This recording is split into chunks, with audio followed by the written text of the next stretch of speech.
श्री स्वामी समर्थ. जय जय स्वामी समर्थ. अनंत कोटी ब्रह्मांड नायक राजाधिराज योगीराज अक्कलकोट निवासी सद्गुरू श्री स्वामी समर्थ महाराज की जय. कसे आहात सर्व स्वामी भक्तांनो? तुम्ही सदैव आनंदी राहा हीच स्वामींच्या चरणी प्रार्थना. तुमच्या सर्व चांगल्या इच्छा स्वामी महाराज पूर्ण करोत आणि आजचा दिवस तुमचा आनंदात जाओ हीच स्वामींच्या चरणी प्रार्थना. प्रथम तुम्हा सर्वांचं खूप खूप मनापासून स्वागत आहे तुमच्या अनुभवांनी बनलेला भक्त आम्ही स्वामींचे या चॅनलमध्ये. मी शुभांगी पोळ तुम्हा सर्वांचं खूप खूप मनापासून स्वागत करते. मित्र आणि मैत्रिणींनो, श्री स्वामी समर्थांचे अनुभव तर प्रत्येकाला येत असतात. ज्याने मनापासून स्वामींची भक्ती केलेली आहे असा प्रत्येक भक्त त्याच्या आयुष्यामध्ये स्वामींचे चमत्कार हे झालेलेच आहेत. लहान असो किंवा मोठे असो, परंतु स्वामींनी अनुभव एकदा दिला की स्वामी पावलोपावली अनुभव हे नक्कीच देत असतात. आणि त्याचबरोबर एखाद्या वेळेस जर एखादं संकट आले तर तेव्हा मात्र स्वामी स्वतःहून त्या भक्तांना तारून नेत असतात. स्वामी नेहमी म्हणतात की जो करील सेवा तोच खाईल मेवा. ज्याने स्वामी सेवेचा मार्ग पकडलेला आहे त्याच्या आयुष्याचा योगक्षेम स्वतः स्वामी चालवत असतात. त्याच्या आयुष्यामध्ये कोणते संकट आले, अडचणी आले, दुःख आले, हे अडचणी, दुःख, संकटे ही आपल्या कर्माची फळे असतात. त्यामुळे त्यातून बाहेर काढण्याचं काम हे स्वतः स्वामी करत असतात. कारण आपण स्वामींच्या चरणी असतो, स्वामींच्या जवळ असतो. त्यामुळे स्वामी आपल्या भक्तांना कधीही त्रास होऊ देत नाहीत.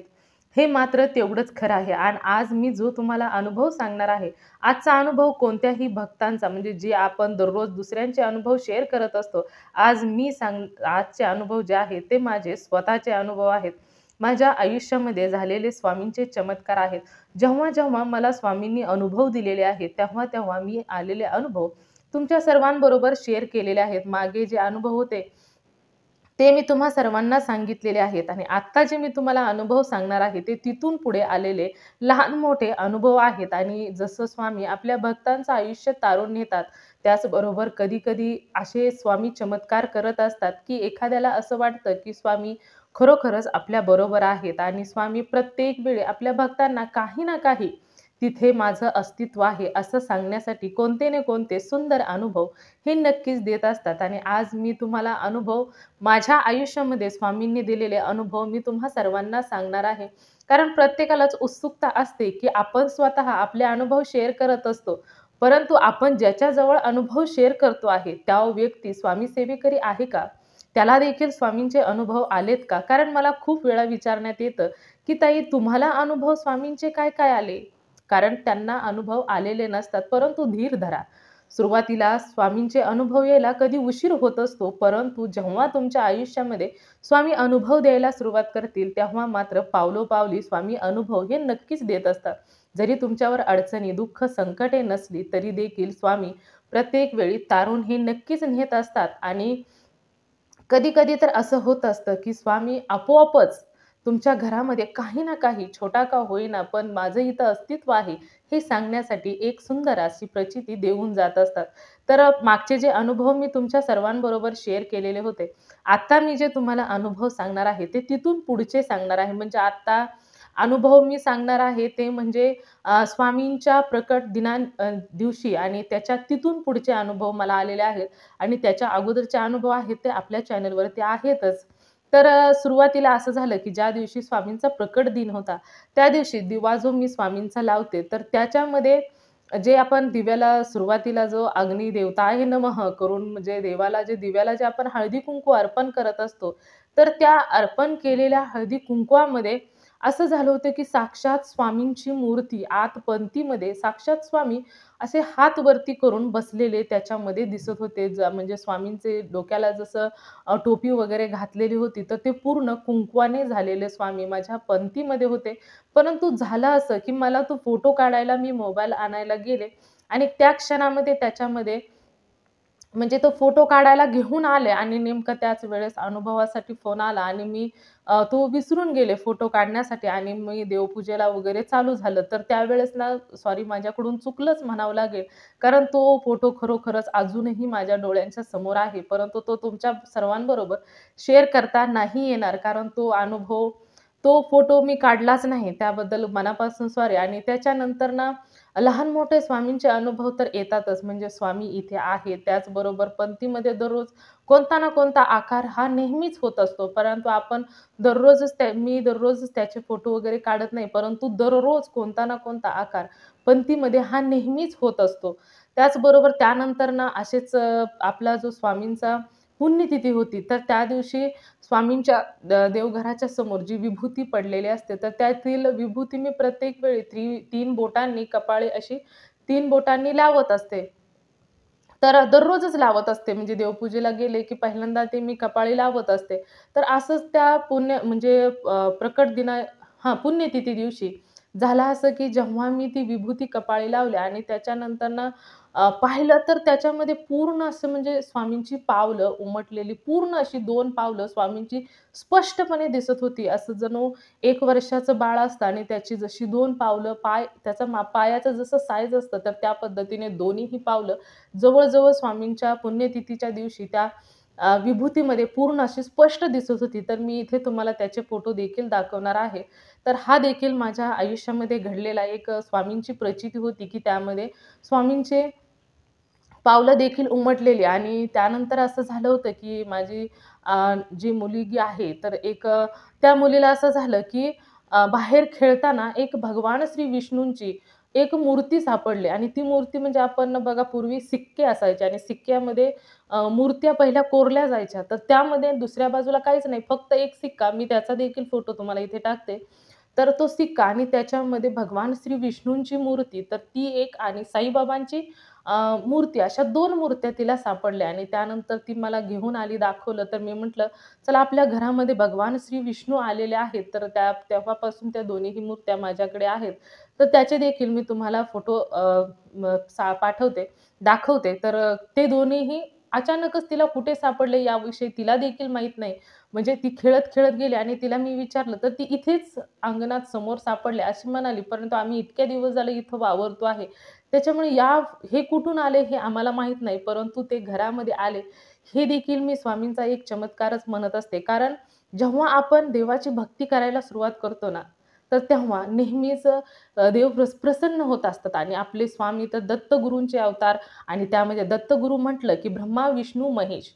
त्यामुळे तुम्ही कोणत्याही देवाची भक्ती केली, तरी देखील दत्तगुरूंची भक्ती होत असते आणि दत्तगुरूंची भक्ती झाली, की प्रत्येक देव हा प्रसन्न होतच असतो आणि नेमकं याच पद्धतीने ते दोन्हीही देव माझ्या देवघरामध्ये पुन्हा म्हणजे ॲड झालेले आहेत आणि ते ते त्या माझ्या मुलीला सापडलेले म्हणजे 9 वर्षाच्या मुलीला सापडलेत.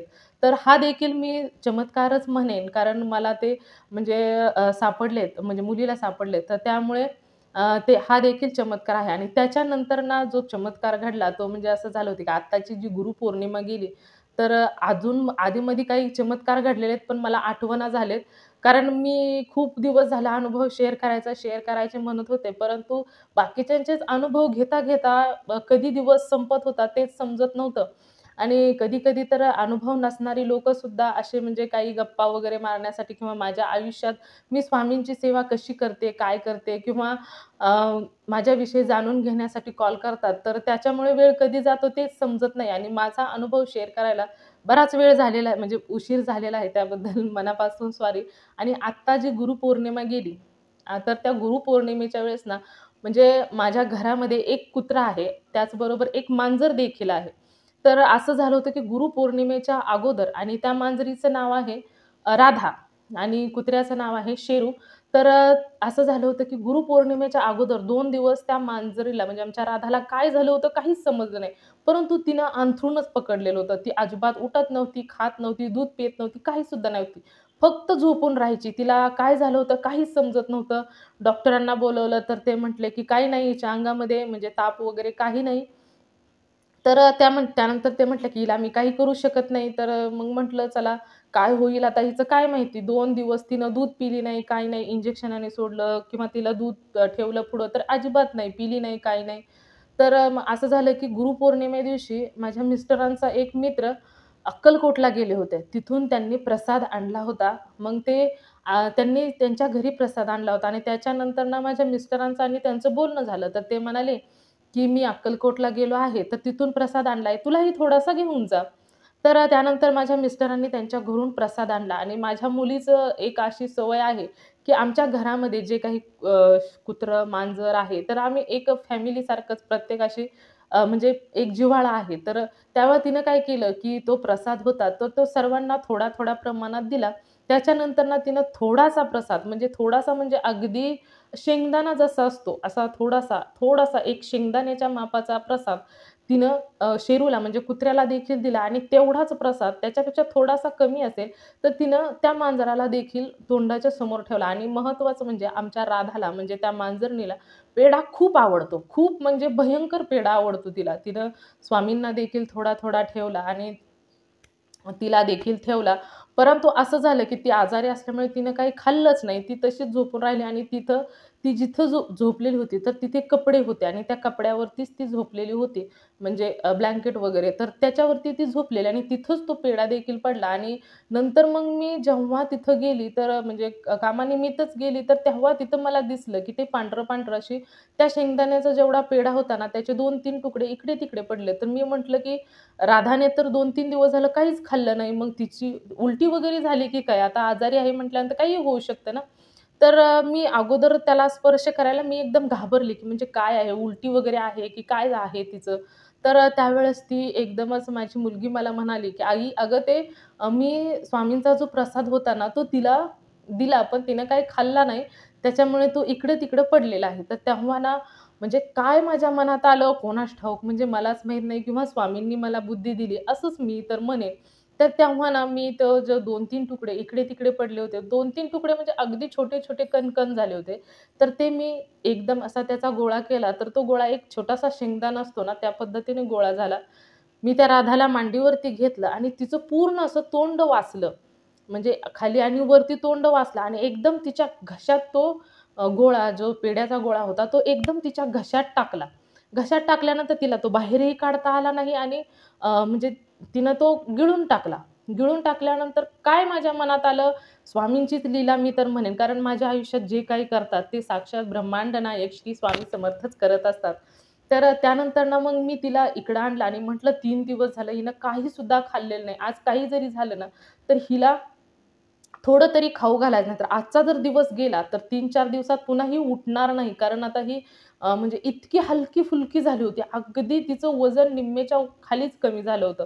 आणि त्यानंतर ना मग मी तिला आणलं आणि एक आपला घोट असतो पाण्याचा, तर म्हणजे 2-3च चमचे. तर त्या पद्धतीने मी दूध, एक इंजेक्शन आणि पूर्ण तिच्या घशातच सोडलं.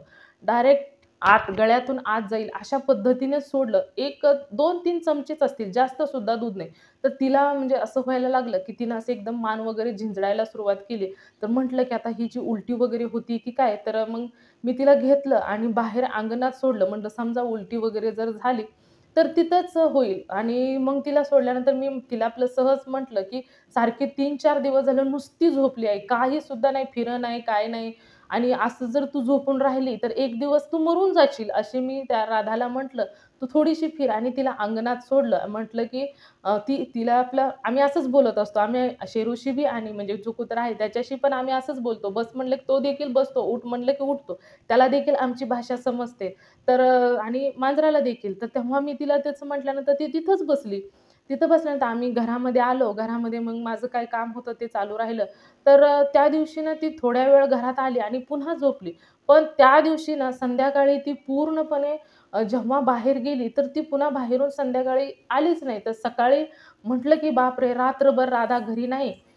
मग कुठे गेली? म्हणजे म्हटलं, की कुठं बाहेर तिला काय झालं वगैरे, काय झालं की काही? तेव्हा ना असं झालं, की ती आलीच नाही म्हटलं ना, तर मला देखील भीती वाटली. कारण ती आजारी होती, अशक्त होती आणि बाहेरचं तिला एखादं काही म्हणजे कुत्रं वगैरे काहीने जर तिला अडवलं वगैरे किंवा दुसरी जी रानमांजरं असतात, तर त्यांनी जर अडवलं वगैरे, ते मारून टाकतील तिला म्हणून मी देखील घाबरले. मी म्हटलं, "बापरे! आता राधा येते की नाही?" आणि मग तेव्हा सकाळची ती आली आणि आली म्हणजे आश्चर्य एवढं वाटलं, की ती पूर्ण अशी म्हणजे पूर्ण बरीच झाली अगं, अशी ती मला दिसत होती. म्हणजे एकदम चालत आली आयटीत आणि मांजराची चाल तर एकदम कॅटवॉक तुम्हाला माहीतच आहे. म्हणजे एकदम मस्तपैकी आयटीत चालत आली. मी म्हटलं, "राधा, तू खूप चांगली झालीस की स्वामींच्या कृपेनं." ती आली आणि तिला दूध ओतलं, तर तिनं लगेचच दूध पिऊन घेतलं. म्हणजे हा देखील मी स्वामींचा चमत्कारच म्हणेन. कारण डॉक्टरांना जिथे काहीच समजलं नाही, तर तिथे स्वामींचा तो एक शेंगदाणा, लहान शेंगदाणा असतो ना, तर त्या पद्धतीचा तो पेढा जो होता, तर त्याने अक्कलकोटवरून मला तर असं वाटलं, की साक्षात स्वामींनी तिच्यासाठीच दिलेला तो प्रसाद होता आणि खरोखरच खूप, खूप गोड मला अनुभव आला आणि गुरुपौर्णिमेपासून मला हा स्वामींचा अनुभव तुमच्या सर्वांबरोबर शेअर करायचा होता. तर तेव्हा असं वाटायचं, की मी कधी शेअर करते, कधी शेअर करते. परंतु आता एवढे दिवस झाले तुमच्या सर्वांबरोबर अनुभव शेअर करण्यासाठी बराच वेळ गेलेला आहे आणि अजून देखील अनुभव काही आहेत, पण ते मला आठवना झाले, की काय अजून मी खूप वेळ झाला अनुभव बनवायच्या अगोदरपासून मी आठवत होते, की मला स्वामींनी अजून कोणकोणते अनुभव दिलेत, पण ते लक्षात येईनासं झालं. तर आता जेवढे आठवले तेवढेच मी तुमच्या सर्वांबरोबर शेअर केलेले आहेत. तर खरोखरच स्वामींचे अनुभव ना प्रत्येकाला सुंदर येत असतात. अडचणच यावी आणि अडचणीतूनच स्वामींनी बाहेर काढावं असं काही नसतं. असे पण स्वामी खूप सुंदर-सुंदर अनुभव देखील देत असतात. त्याचबरोबर आपल्या घरामध्ये प्रकृती नेहमी काही ना काही होत असतं. तर तेव्हा सतत आपण देवाच्या समोर एक छोटासा याच्यामध्ये गडूमध्ये किंवा फुलपात्रामध्ये स्वामींना जे पाणी ठेवत असतो, तरी समजा नसेलच वेळ, तर तेव्हा ना तुम्ही देवाच्या समोर ठेवलेलं पाणी पाणी तर त्याच्यामध्ये विभूती टाकायची आणि घरामध्ये सर्वांना प्यायला द्यायची. तर त्याने देखील खूप फरक पडत असतो आणि स्वामींची शक्ती जर पाठीशी असेल ना, तर खरोखरच घाबरण्याची कधीसुद्धा गरज नसते. तर खरोखरच स्वामींचे अनुभव खूप गोड येतात आणि जरी स्वामी भक्तीमध्ये जरी तुम्ही नसाल ना, तर खरोखरच स्वामींची सेवा करायला सुरुवात करा. जशी जमेल त्या पद्धतीने स्वामी खरोखरच गोड, गोड अनुभव हे नक्कीच देत असतात. तर तर आता जो म्हणजे व्हिडिओ हा हिनं आता येताना हे फुलं आणलेले आहेत आणि मला म्हणाली, "तू केसामध्ये लाव, खूप छान दिसते."